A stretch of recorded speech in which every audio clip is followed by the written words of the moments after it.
নির্বাচনের জন্য আপাতত আন্দোলন নয় উল্লেখ করে বিএনপি নেতা নজরুল ইসলাম খান বলেছেন, জন আকাঙ্ক্ষা পূরণের লক্ষ্যে অন্তর্বর্তী সরকার কাজ করবে বলে আশা করছেন তারা। আর দলটির মহাসচিব মির্জা ফখরুল ইসলাম আলমগীর বলেছেন, বাইরের কোনো শক্তি নয়, বাংলাদেশের ভবিষ্যৎ ঠিক করবে দেশের জনগণ। শফিকুল হকের প্রতিবেদন। নির্বাচনের সুনির্দিষ্ট রোডম্যাপ জানতে সম্প্রতি প্রধান উপদেষ্টার সঙ্গে বৈঠক করেছে বিএনপি। ভোটের দিনক্ষণ নিয়ে স্পষ্ট ধারণা না পেয়ে নিজেদের অসন্তুষ্টির কথাও জানিয়েছে দলটি। ভোটের দাবিতে এবার পরবর্তী করণীয় ঠিক করতে যুগপৎ আন্দোলনের শরিকদের সঙ্গে বসছে বিএনপির লিয়াজু কমিটি। এরই ধারাবাহিকতায় শনিবার বিকেলে গুলশানে চেয়ারপারসনের রাজনৈতিক কার্যালয়ে যুগপৎ আন্দোলনের শরিক 12 দলীয় জোটের সঙ্গে এই বৈঠক। 1.5 ঘন্টার বৈঠকে 12 দলীয় জোটের সাথে অনেক বিষয়ে একমত হয়েছে বিএনপি।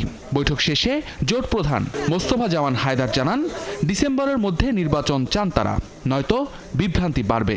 নির্বাচনের একটা সুনির্দিষ্ট সময়সীমা, যেটাকে রোডম্যাপ বলে, এটা ঘোষণা করে ডিসেম্বর মাসের মধ্যে নির্বাচন যাতে অনুষ্ঠিত হতে পারে এবং তার সমস্ত কিছু সম্ভাবনা এবং পজিটিভ এলিমেন্টস উপাদানগুলি ঠিকই আছে, এটাকে এই সদিচ্ছা পুনর্ব্যক্ত করে নির্বাচন অনুষ্ঠিত করুক, এটাই আমাদের দাবি। লিয়াজু কমিটির প্রধান ও বিএনপির স্থায়ী কমিটির সদস্য নজরুল ইসলাম খান জানান, সব প্রস্তুতি শেষ হলে ডিসেম্বরে নির্বাচন অনুষ্ঠানে সমস্যা দেখছেন না তারা। সরকারও সেটি বুঝবেন বলে প্রত্যাশা তার।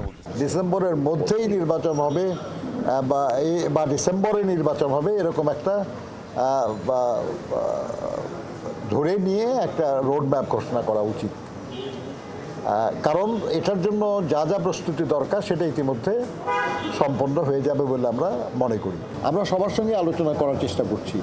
এই আলোচনা শেষে আমরা বলবো আপনাদের যে কি করা যায় বা কি করা যায় না।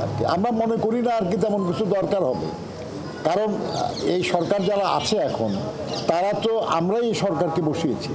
এদিকে নর্থ সাউথ বিশ্ববিদ্যালয়ে এক সেমিনারে যোগ দিয়ে বিএনপি মহাসচিব মির্জা ফখরুল ইসলাম আলমগীর বলেন, মতের অমিল ও ভিন্ন চিন্তা থাকলেও দেশের স্বার্থে সবাই এক হয়ে লড়েছে। আগামীতেও দেশের ভবিষ্যৎ জনগণই ঠিক করবে বলে আশা তার। দেশটা আমাদের, এর ভবিষ্যৎ আমাদেরকে নির্মাণ করতে হবে। ওই আমেরিকা থেকে এসে ট্রাম্পও তৈরি করে দেবে না, বা আপনার চীন থেকে শি এসেও ওটা করে দেবে না, অথবা ভারত থেকে মোদিও আমাদের ধাক্কা দিয়ে কিছু করতে পারবে না। এই যে বিষয়গুলো, এটা আমাদের মধ্যে, আমাদের মনের মধ্যে, আমাদের অন্তরের মধ্যে গেঁথে নিতে হবে। এ সময় অন্তর্বর্তী সরকারের সফলতা কামনা করে দেশ ও গণতন্ত্রের প্রশ্নে সবাইকে ঐক্যবদ্ধ হওয়ারও আহ্বান জানান বিএনপি মহাসচিব। শফিকুল হক, ৭১, ঢাকা।